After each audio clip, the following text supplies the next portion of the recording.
Un homme était en train de boire à la fontaine, lorsque soudain une paire de lèvres s'approcha de lui.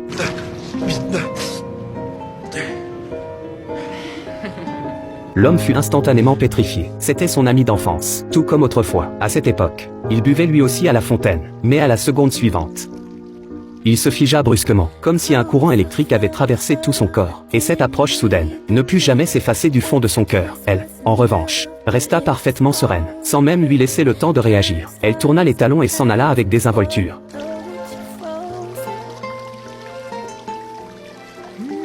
Jacques était orphelin. Il avait grandi sous les insultes et les mauvais traitements de sa sœur. Heureusement, son beau-frère John le protégeait avec douceur, et lui apportait chaleur et réconfort. Par un heureux hasard, il accompagna son beau-frère dans le plus luxueux domaine du bourg. Jacques s'assit seul au bord de l'étang. C'est alors qu'une jeune fille vêtue d'une robe blanche fit irruption dans son champ de vision. Le regard de Jacques se figea instantanément. Il n'avait jamais vu une aussi belle jeune fille. Mais avant même qu'il ait pu réagir, la jeune fille disparut comme une fée. Il croyait que leur chemin ne se croiserait plus jamais. Mais de retour à la maison, sa sœur reçut un appel du propriétaire du domaine. Celui-ci invitait Jacques à venir chaque week-end au domaine, pour tenir compagnie à sa nièce Jenny, et offrait en échange une généreuse rémunération. Sa sœur accepta sans la moindre hésitation. Le lendemain matin, Jacques se rendit au domaine, et y retrouva la jeune fille. Il découvrit alors qu'elle était la nièce du propriétaire. Quant à la tante de Jenny, elle dansait follement dans le salon. Elle avait été la femme la plus riche du département. Mais depuis que son mari l'avait cruellement abandonnée, elle avait sombré dans la folie. La maîtresse de maison demanda à Jacques de danser avec elle. Mais Jacques n'y connaissait rien, et dit qu'il était bien meilleur en peinture. Alors la maîtresse fit appeler Jenny, pour qu'elle serve de modèle.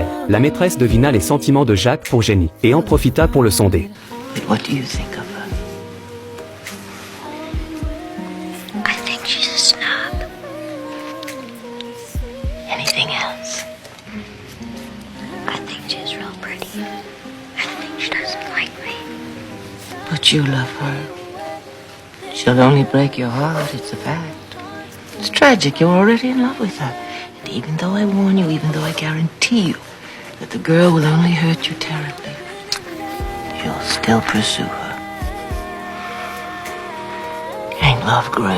Jacques révéla bientôt tout son talent, sur les vieux papiers peints moisissant sur les murs. Ses peintures au style si singulier ravirent la maîtresse. De retour chez lui, Jacques voulut désespérément conserver ce beau souvenir, et croqua Jenny telle qu'il l'avait vue ce jour-là. Sa sœur espérait qu'il garderait toujours cette passion pour la peinture. Mais à sa grande surprise, cette nuit-là même, sa sœur quitta discrètement la maison, et ne revint plus jamais. Heureusement, son bon beau-frère continua à prendre Jacques sous son aile. À partir de ce moment, chaque week-end, le domaine devint l'endroit que Jacques attendait avec le plus d'impatience. Car là-bas, il pouvait danser la valse avec Jenny, et tous deux grandirent peu à peu dans la compagnie l'un de l'autre. Pourtant Jacques demeurait un peintre sans le sou, tandis que Jenny s'épanouissait en une beauté remarquable. Un jour Jacques eut l'occasion de conduire Jenny à un bal. Il enfila avec enthousiasme un costume qui ne lui allait guère, voulant se montrer sous son meilleur jour. Mais faute de carton d'invitation, il fut arrêté par le vigile à l'entrée. Jacques ne put qu'attendre en silence devant la porte. Ce qu'il n'attendait pas, c'est que Jenny quitte le bal en cours de soirée. C'était la première fois que Jenny venait chez Jacques. La modestie de la petite maison le mit profondément mal à l'aise. Mais au moment où il s'apprêtait à lui avouer les sentiments qu'il nourrissait depuis des années, Jenny fit comme par le passé, fit vibrer les cordes de son cœur puis tourna les talons. Le lendemain, lorsque Jacques retourna au domaine chercher Jenny, on lui apprit qu'elle était partie pour Paris. Jacques sombra alors dans un désespoir et un abattement profond. Il abandonna son rêve de peintre qu'il avait pourtant caressé pendant des années, et cessa de nourrir le moindre espoir pour l'avenir. Il partait chaque jour en mer avec son beau-frère pour pêcher, et noyait même sa peine dans l'alcool. Cette longues années s'écoulèrent rapidement. Puis un beau jour,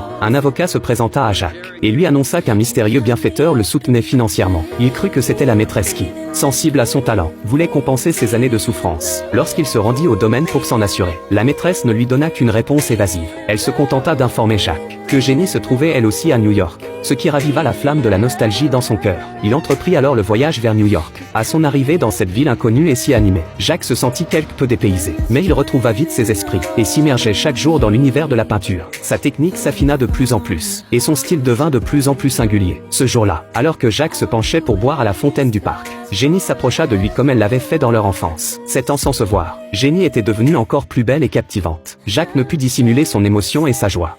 And here we are. Il convint de se retrouver une prochaine fois. En cet instant, toute la rancœur et les peines passées s'évaporèrent. Jacques tint sa promesse et se rendit à la soirée. Lorsque Jenny le présenta à l'assemblée, elle le décrivit non seulement comme son premier amour, mais aussi comme un peintre de grand talent. Jacques en fut tout réjoui, pensant que Jenny avait enfin accueilli ses sentiments. Mais lorsque Jacques exprima son désir de continuer à la peindre, Jenny se tourna vers l'homme à ses côtés. Il découvrit alors que l'homme près de Jenny était son fiancé. L'homme, méprisant les origines modestes de Jacques, ne se gêna pas pour le railler publiquement. Et Jacques éprouva de nouveau la sensation que Jenny et lui appartenaient appartenait à deux mondes différents. Peu importe les efforts qu'il déployait pour courir, il ne pouvait jamais rattraper ses pas, ni franchir les multiples obstacles qui les séparaient. Mais le lendemain matin, Jenny fit irruption dans sa chambre, toujours avec cette même arrogance. Elle exigea que Jacques la peigne. La lumière dorée filtrait par les fenêtres et l'enveloppait, auréolant ses contours d'un halo de douceur. Elle était d'une beauté presque irréelle. La moindre pose de Jenny suffisait à ébranler sans effort les dernières défenses de Jacques. Mais une fois encore, Jenny se leva et prit congé. Ses revirements perpétuels firent éclater la frustration et la colère accumulée depuis des années chez Jacques. Il n'en pouvait plus et s'élança à sa suite. Jacques ne comprenait pas pourquoi Jenny se comportait toujours ainsi. Chaque fois qu'il lui offrait sincèrement son cœur, elle tournait les talons sans hésiter. Let's say there was a little girl, and from the time she could understand, she was taught to fear. She was taught that it was her enemy, that it would hurt her. You can't be angry at her, can you? C'était la première fois que Jenny laissait tomber son masque. Jacques croyait que son amour pouvait tout changer, mais il ne s'attendait pas à ce que Jenny cache au fond d'elle un secret indicible. Jacques ne se laissa pas submerger par la tristesse. Il versa toutes ses expériences dans ses toiles pour préparer l'exposition qui approchait. Cette exposition était sa seule occasion de se faire reconnaître. Avec l'aide de l'avocat, Jacques disposa de son propre atelier et organisa avec succès son exposition personnelle, qui connut un vif succès. Il devint un peintre célèbre dont on parlait partout. Alors qu'il s'apprêtait à annoncer cette joie à Jenny, une terrible nouvelle vint briser son bonheur. Jacques se précipita chez Jenny. Il n'y trouva que la vieille maîtresse, qui lui apprit de sa bouche que Jenny était mariée, et que ce mariage, c'était Jacques lui-même qui en avait été l'instigateur sans le savoir. En réalité, Jacques n'avait été qu'un pion dans le plan de vengeance de la maîtresse, abandonnée sans pitié par son fiancé autrefois. Elle était rongée par la haine et le ressentiment, et voulait faire goûter à tous les hommes l'amertume d'être abandonnée. Toutes les approches de Jenny avaient été le résultat d'un enseignement délibéré, même si la maîtresse l'avait averti bien longtemps auparavant. Jacques avait choisi de s'y noyer. En cet instant, Jacques ressentit enfin cette douleur et ce désespoir inscrit jusqu'aux os qu'avait éprouvé la maîtresse le jour où elle avait été abandonnée. Alors qu'il regagnait tristement son logement, un bruit précipité résonna soudain dans le couloir. Un vieillard dit être en danger et supplia Jacques de lui prêter son téléphone pour appeler la police. Jacques, dans sa bonté, accepta, mais à la grande stupéfaction de Jacques. À peine entré dans la pièce, le vieillard lui plaqua soudainement la main sur le visage, et en une fraction de seconde, des souvenirs d'enfance remontèrent à la surface. Cet homme devant lui était celui qu'il avait secouru enfant, au bord de la mer. À cette époque, Jacques était en train de dessiner sur la plage, lorsque l'homme lui avait brusquement plaqué la main sur la bouche, et lui avait ordonné de rentrer chez lui dérober un tournevis. Face aux menaces de l'homme, Jacques n'avait eu d'autre choix que d'obéir. Mais dans sa générosité, il avait aussi apporté à l'homme un morceau de pain. C'est cette bonté que l'homme n'avait jamais oubliée. Cette fois encore, Jacques, fidèle à lui-même, choisit de tendre la main. Il accompagna le vieillard jusqu'à la station de métro. Mais le vieillard espérait que Jacques l'accompagnerait jusqu'à Paris, où une scène plus vaste l'attendait, pour lui permettre de déployer tout son talent, et de réaliser véritablement ses rêves. Mais le destin ne fut pas clément avec eux. Sur la route de Paris, le vieillard fut poignardé par un ennemi, et il finit par tout avouer à Jacques. Le vieillard n'était autre que le mystérieux bienfaiteur qui avait soutenu Jacques. Il avait consacré toutes ses économies à réaliser le rêve de Jacques, et avait même acheté l'intégralité de ses toiles. Avant de mourir, le vieillard fit signe à Jacques de sortir de son sac une pochette en papier. Lorsque Jacques l'ouvrit avec précaution, il y découvrit son carnet de croquis d'enfance. Le vieillard espérait qu'en poursuivant de grandes ambitions, Jacques ne perde jamais de vue ses idéaux d'origine, et ne laisse surtout pas s'effacer sa précieuse bonté et ses liens familiaux. Des années plus tard, rongé par un profond remords, Jacques retrouva son beau-frère, qui avait entre-temps fondé une nouvelle famille. Comme par le passé, son beau-frère lui témoigna la même affection. Jacques revint ensuite au domaine. La maîtresse y avait rendu son dernier souffle depuis quelque temps déjà. Jacques en avait le cœur lourd d'émotion. Au moment de partir, une silhouette s'imposa soudain à son regard.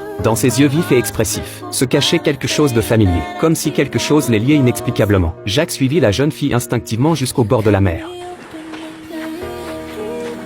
Des années avaient passé, Jenny avait perdu sa froideur d'antan, et tous deux purent enfin se parler en toute franchise. Jenny avait depuis longtemps mis fin à ce mariage sans amour. Toutes ces années de nostalgie et d'attente, toutes ces années de blessures et de lutte, se fondirent en cet instant dans la tendresse et la gratitude de leurs regards. Ils se tinrent fermement la main, et contemplèrent l'horizon marin au loin, le cœur empli d'apaisement et d'espoir. Voilà, l'histoire s'arrête ici. Aimez et suivez. Le prochain épisode sera encore plus captivant.